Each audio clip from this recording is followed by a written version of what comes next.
He might have gone on to become a Hollywood star, walking red carpets and appearing in cinemas, but his fame took a far darker path.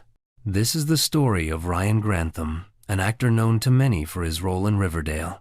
The video's narrator asks viewers to support the channel by liking the video, trying the hype feature, commenting, and subscribing for more stories, because those actions help the channel grow. Before everything collapsed, Ryan Grantham had appeared in about 30 films and television shows. He was known for roles in projects such as iZombie, Falling Skies, Jumper, Supernatural, Riverdale, and others.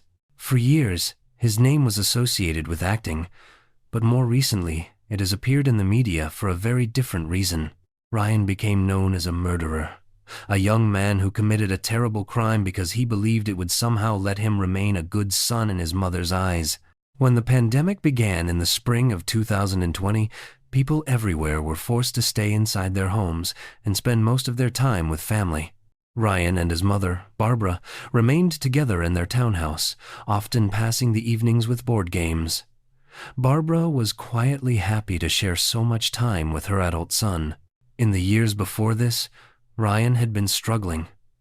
His acting career was fading, and new roles were no longer coming. He did not know how to cope with the reality that offers had almost stopped, and anger at the world built up inside him. He left his student dorm and moved back into his mother's home because he desperately needed emotional support from someone close to him. Barbara did everything she could to help her son, to make him smile, and to ease his worries. Her children, Ryan and her older daughter Lisa, were the people she lived for and the reason she got up every morning. One evening, when they finally grew tired of games, Ryan went upstairs to his room on the second floor. Barbara sat at the piano and began to play a familiar melody she knew her son loved, putting her whole heart into the music. She did not know that her time on earth was nearly over and that she would not finish the piece for her beloved child. What she could not see was the effect of the illegal drugs that had already taken hold of Ryan's mind as he quietly planned her death. Ryan Grantham was born on the 30th of November, 1998, and grew up in the small town of Squamish in British Columbia, not far from Vancouver. This quiet town became the backdrop for the rest of the story. Ryan grew up there with his mother, Barbara, and his older sister, Lisa. His father walked away from the family soon after Ryan was born, and after that there was almost no contact between them, a loss that clearly shaped the boy's inner world. From an early age, Ryan felt rejected and unwanted, convinced that his own father had turned his back on him, and this wound later grew into many other problems. As a child, he struggled with his mental health, wrestled with anxiety, and developed a speech impediment, all of which were again tied to the absence of a real relationship with his dad. When he finally started school, life became even harder. His classmates bullied him relentlessly, often mocking the way he spoke. Another easy target was his height. Ryan was the shortest student in the class, and this difference stayed with him well into adulthood. He stood only about 5'2", or roughly 157 centimeters, and his slim frame made him look younger than he really was. The constant teasing and humiliation fed his social anxiety until it became severe. He felt pushed to the fringes, as if he did not belong anywhere, and by the time he was 11 or 12, dark thoughts of suicide had already begun to appear. The only person who truly helped him bear these struggles was his mother. For Ryan, Barbara Wade was a rock and a refuge. Friends and relatives described her as selfless and intelligent, with a lively, magnetic personality. She loved her children deeply, shared a special bond with both of them, and enjoyed taking them outdoors to ski, bike, hike, or simply walk together. Though she was also quite short and passed that trait on to her kids, she remained strong and courageous, facing hardship with steady optimism. Barbara had a deep love for animals. There were always pets with 4 paws in the house, and she also took gentle care of her elderly mother. People around her described Barbara as a remarkable person, a devoted parent, and a thoughtful daughter. Yet even her warmth could not replace a father or close friends in Ryan's life. The family itself was tight-knit, and Ryan enjoyed a strong bond with his older sister, Lisa. When relatives or visitors were around, he often put on little shows, turning the living room into a small stage. Behind this habit was a powerful passion. From an early age, Ryan dreamed of becoming an actor and seeing himself on screen. At first, his family was his only crowd, cheering him on from the couch. His love for acting appeared when he was 6 years old. He copied the mannerisms of adults so amusingly that Barbara decided to enroll him in acting classes and then began taking him to auditions and casting calls. The effort soon brought results. By the time he was 8, Ryan had started appearing in television commercials, a milestone that felt huge for both him and his mother. At 9, his career moved another step forward when he was cast in a film called The Secret of the Nutcracker, a Canadian Christmas fantasy that offered a new take on Hoffman's tale. The movie itself was modest, but for Ryan the role was a triumph and a launching pad for future work. After that film, more doors opened, and over the following year he appeared in 8 different film and television roles. His early parts were only supporting roles, yet for a child his age they felt like a dream come true. Later, Ryan was invited to play a guest character in the series Supernatural. In that episode, he appeared as Todd, a boy with superhuman strength who uses his power to strike back at the bullies who torment him. Ryan loved this role because it echoed the fantasies he had during the years he was bullied at school. By playing Todd, he was acting out the stronger version of himself he wished existed in a better world. For a young actor, appearing on Supernatural felt like the highest goal, but it was only the beginning. After the show aired, new doors opened for him. Soon he was cast in the Hollywood film The Imaginarium of Dr. Parnassus, where he played the child version of one of the main characters. The movie featured stars such as Johnny Depp, Colin Farrell, Heath Ledger, Jude Law, and a young Andrew Garfield. That same year, Ryan also joined the Canadian fantasy miniseries Reese Kingdom Falling. By 2010, he had already appeared in several Canadian and Hollywood projects. His roles were still small, and his youthful looks meant he was often given minor parts, but he was building a strong portfolio while learning from experienced actors. For a beginner, it was a successful start, and Ryan believed he was on the right track to becoming a global star. His mother stayed close, encouraging every step and doing everything she could to help him be noticed. She drove her son across Canada and into the United States so he could attend auditions and make it to film sets on time. In 2010, when Ryan was 11, he was cast in Diary of a Wimpy Kid, a film adaptation of Jeff Kinney's best-selling book series about the everyday troubles of a middle school boy. After this project, critics began to notice him. He received award nominations and even won a Best Actor prize at a short film festival in Vancouver. That same year, Ryan appeared in the family comedy Marley and Me, The Puppy Years, a direct-to-video sequel to Marley and Me. Even though it never reached cinemas, getting that part was still a tough challenge. In 2012, at the age of 13, he secured the lead role in the feature film Becoming Redwood. In the story, 11-year-old Redwood, played by Ryan, believes he can bring his separated parents back together by winning a golf tournament. Becoming Redwood was later named the most popular Canadian film of 2012 at the Vancouver International Film Festival, and received the jury's special award for Best Canadian Film, marking a major career milestone for the young actor. There are many behind-the-scenes clips from this project where Ryan chats with the director and clearly enjoys himself on set. In those moments, the teenager is in his element and genuinely happy. At that time, his acting career seems to be going well and moving forward. He is gaining recognition, getting lead roles, and it feels as if his dreams are finally coming true. But this bright period does not last. After the drama Becoming Redwood, Ryan Grantham's acting career begins to decline. He keeps taking small parts in low-budget films, and from then on he appears on screen much less often. It seems he has reached the age when his childlike charm has faded. Now a teenager, he faces tougher competition, and it becomes harder to stand out. Many child actors face the same thing. One day they are little stars with big promise, and the next all the best roles pass them by. Ryan finds this change especially painful because he already has mental health problems. His condition improves when he can focus on acting and things feel stable, but once his career starts slipping again, his depression and anxiety return in a stronger form. He struggles to talk to people and build normal relationships, so he turns to weed to escape. What begins as casual use soon becomes a real addiction. Negative thoughts creep back in, and he feels like a worthless outsider again, haunted by suicidal ideas. On top of everything, he also feels confused about intimacy and finds it very difficult to understand his sexual preferences. In 2016, when Ryan turned 18, he finished high school and enrolled at Simon Fraser University in Vancouver.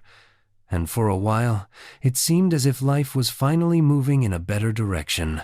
He was invited back onto film sets and even secured a leading role in the Canadian movie Considering Love and Other Magic, a teen romantic drama with touches of fantasy in which he played a shy ghost who had been unable to leave a house for more than 60 years. Grantham also began to appear again in guest parts in television, movies, and series, usually portraying awkward teenagers trying to find their place. Not long after that, he managed to join the cast of the American show Riverdale, inspired by the Archie comics. This part later came to be seen as the most recognizable work of his career. Although his screen time was brief, his character played an important role in driving the plot forward and deepening the mysterious, dark atmosphere of the seemingly quiet town of Riverdale. At one point, production on Riverdale paused so the writers could change the script after the sudden death of one of its lead actors. The first episode of the 4th season became a tribute to Fred Andrews, Archie's father, whose death was written into the story. Fred was played by Luke Perry, who died from a stroke at the age of 52 while the series was still being filmed. Perry was very popular, both as an actor and as Fred, and his character was loved by many fans, so an episode was devoted to him. In the world of the show, Fred dies in a car accident, and Ryan Grantham appears as the driver responsible for the crash.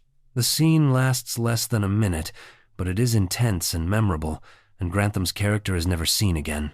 Even with only one short appearance, his role becomes a key turning point in the plot. After this part in Riverdale, he hoped his acting career would gain momentum again. He went to auditions, kept chasing roles, but met rejection everywhere. By then, Grantham's filmography included around 30 projects, an impressive number for someone who had not yet turned 20. At the same time, he was at university, trying to move forward and stay positive. Inside, he was barely coping. To deal with his feelings, he went back to drugs, using them more and more until the habit turned into addiction again. When his mother learned what was happening, she tried everything she could to help. Barbara stayed by his side and continued to give him support. At her urging, he checked into rehab twice, but each time he left, he slid back into the same habits. After that, Grantham felt his mental health worsen further. He felt isolated, and his anxiety grew. This pushed him to stop talking to classmates, leave campus, and move back home with his mother. Before long, Ryan started skipping classes. His grades fell. Studying and even basic assignments became hard to manage, and soon he was warned that expulsion was a real risk. Still, Ryan told his mother nothing about his problems at university because he did not want to disappoint her. He felt ashamed of failing again and again. First, his acting career had fallen apart, and now he was doing badly at school. Ryan wanted his mother to be proud of him. All this time, Grantham also lacked male support since he had no contact with his father. On top of everything, Ryan's mother, Barbara, was diagnosed with cancer and had to undergo treatment. She stayed strong and brave, determined to beat the illness, but her health remained fragile. This made Ryan feel even more anxious. By late 2019, 21-year-old Ryan was in his 4th year of university. He was fighting severe depression, but hid it even from his mother. Barbara sensed that something was wrong with her son, yet she did not realize how serious it was. Ryan again began to think about ways to end his life. Around the same time, he drifted into the dark side of the internet and became obsessed with violence. Grantham watched disturbing videos on the dark web: executions, assaults, torture, car crashes, anything where people died on camera. Around that time, he developed an interest in firearms, began visiting gun clubs in Canada, and eventually bought 2 rifles and a shotgun. He also became fascinated with serial killers and mass shooters, seeing himself in them because many were outcasts. The 2019 film Joker, starring Joaquin Phoenix, had a powerful influence on Grantham. Set in the early 1980 seconds, it follows comedian Arthur Fleck, who lives with his sick mother, a woman who teaches him from childhood to keep smiling and try to make people happy. Instead, Arthur is met with cruelty, and everyone around him treats him as strange. Gradually, he decides that the world does not deserve his kind smile, only the twisted grin of a villain. Ryan strongly identified with this character, who, like him, battled serious mental health problems. In the film, the Joker resolves his inner conflict by killing a talk show host he sees as the embodiment of evil during a live broadcast. Immersed in Arthur Fleck's world, Grantham began imagining he might do something similar. He started to believe that violence in some form could finally end his suffering. Ryan planned different ways he could take a life and plunged headfirst into darkness, continuing to watch real death videos on the dark web. In March 2020, when the pandemic began, the world went into lockdown, and Ryan found himself even more isolated than before. The pressure became unbearable, and he decided that his violent fantasies would no longer remain just thoughts.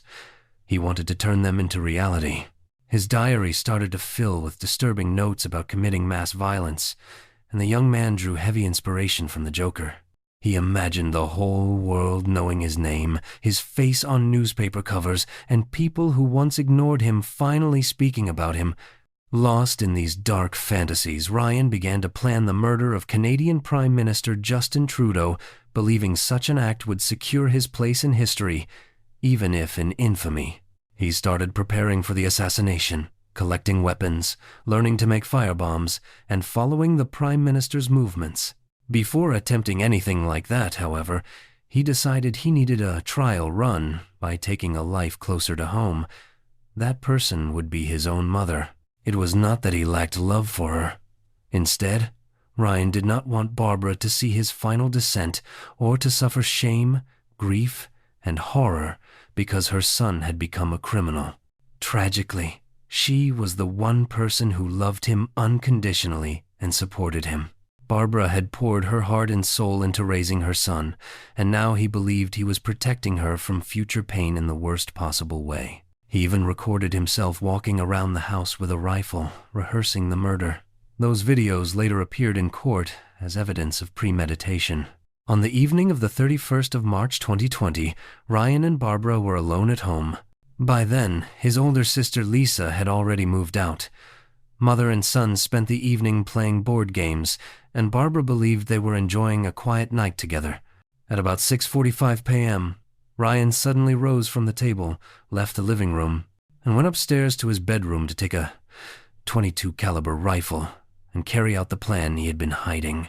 He then started back down the stairs and, halfway, saw his mother sit at the piano and begin to play. Ryan loved it when Barbara played, so he stopped, sat on the steps, and listened. For the next 15 minutes he stayed there, absorbed in the music, watching his mother's hands move across the keys. From the staircase he could see the back of her head, while she remained unaware of anything behind her. Barbara did not hear her son stand up, raise the rifle, release the safety, close his eyes, and pull the trigger. Grantham fired a single shot that struck his mother in the head and killed her instantly. She fell from the chair onto the floor, and blood began to spread from the wound. The life of 64-year-old Barbara Wade ended there.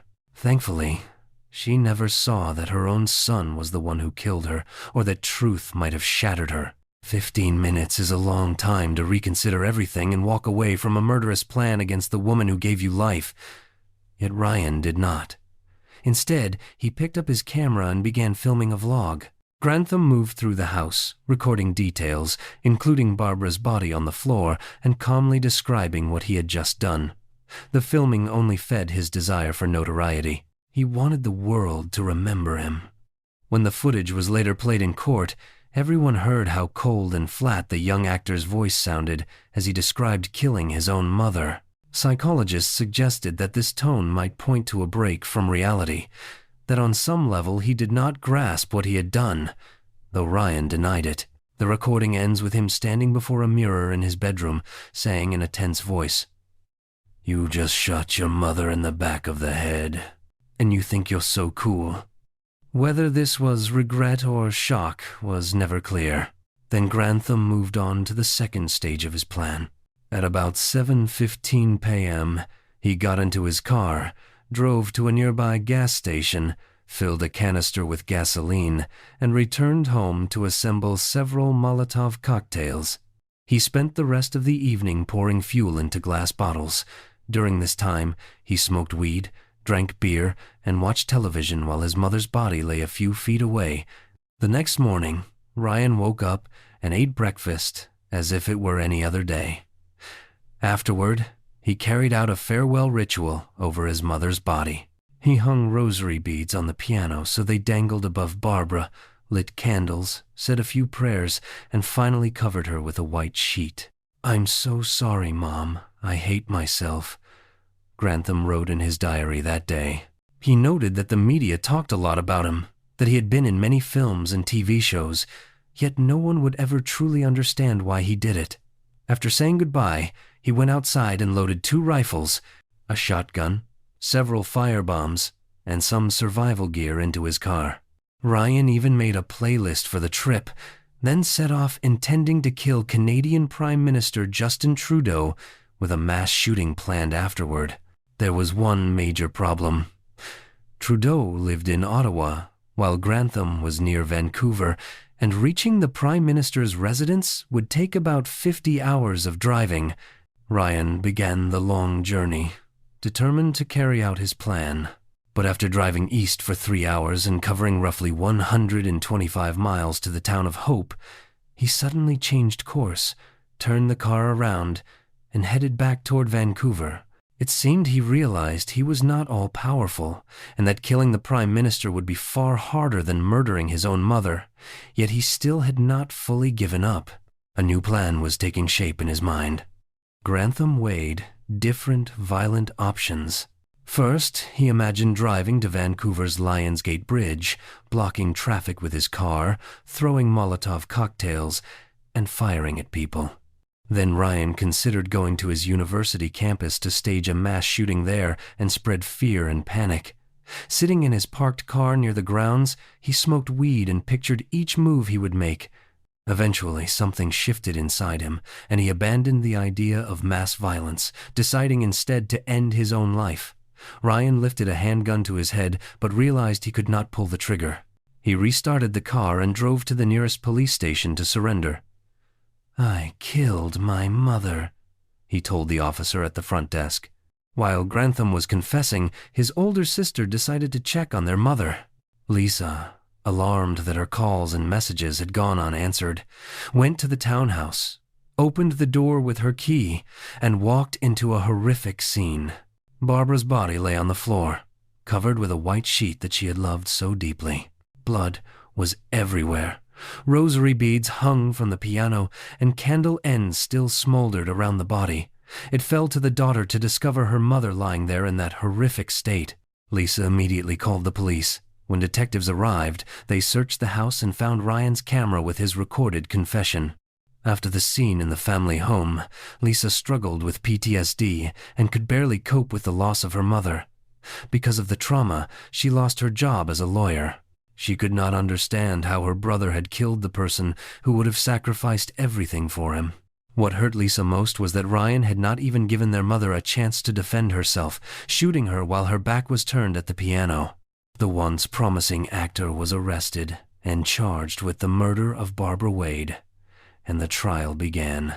Ryan's defense tried to claim insanity, pointing to the mental health problems he was experiencing at the time. His lawyer argued that the crime was driven by a mental disorder, including severe clinical depression. Yet after examinations by several psychiatrists, Ryan was found legally sane. He did have psychological issues, but at the moment of the killing he understood his actions and knew the difference between right and wrong, so he was held fully responsible. The prosecution argued that Ryan had committed a betrayal of trust. His mother, they stressed, was a wonderful woman, and he had no reason to fear her. Ryan Grantham admitted his guilt and told police he had killed her because he could not bear for his mother to witness the violence he planned to inflict on the world and on himself. Because he admitted his guilt, he avoided a lengthy trial and received a life sentence with the possibility of parole after 14 years. In theory, this means he could walk out of prison at about 37. The very idea that he might one day be free alarmed many people, especially given that he had once planned a mass shooting. In the end, he sent his mother to her death simply so she would never discover his violent intentions or feel ashamed of her son. When the judge read out the sentence, the court imposed a lifetime ban on owning or using firearms. Behind bars, Ryan was given access to psychological treatment and began to confront the weight of his actions. He said he wanted to devote whatever remained of his life to trying to make amends. "It hurts to think how carelessly I wasted my life," he said at the hearing. "Faced with such a terrible tragedy, any apology feels empty. With everything in me, I am asking for forgiveness." Speaking in a trembling voice, he told the court there could be no excuse for killing his own mother. Ryan was not surprised by the punishment. His lawyer said that Grantham had expected this outcome, though the attorney feared that, because of his small stature and slender frame, prison would be dangerous for him, exposing him to physical, emotional, or sexual abuse. The young actor probably did not consider any of this when he pulled the trigger. From childhood, he had seemed destined for success on screen. Without drugs, violence, and his refusal to grow up, he might have gone on to become a respected actor. Or perhaps Riverdale marked the peak of his career. Now most people know him only as the man who murdered the person closest to him. If you are still here at the end, you are clearly a dedicated true crime fan. Please subscribe, turn on notifications, and leave a like. See you in the next video.